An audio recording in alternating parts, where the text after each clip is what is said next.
الحمدللہ والصلاة والسلام علی رسول اللہ۔ غیر مسلم ملک میں آئی ٹی کی تعلیم حاصل کرنے اور پھر وہیں اسی شعبے میں ملازمت کرنے کا حکم۔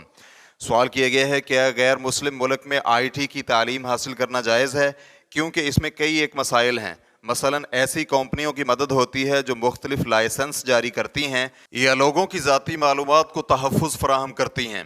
الجواب بعون اللہ سبحانہ وتعالی۔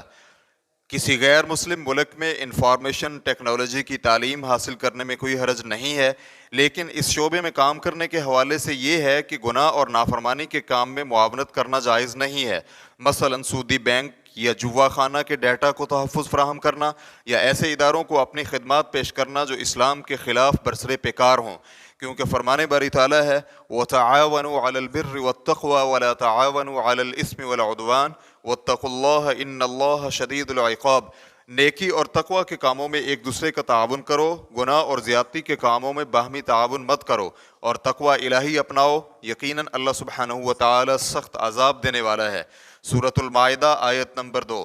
نافرمانی پر واضح تعاون یہ بھی ہے کہ انسان مسلم ممالک کے خلاف جاسوسی کا کام کرے یا پھر کسی بھی انداز سے معصوم لوگوں کی جاسوسی کرے یا ان کی ذاتی معلومات تک خفیہ رسائی حاصل کرے۔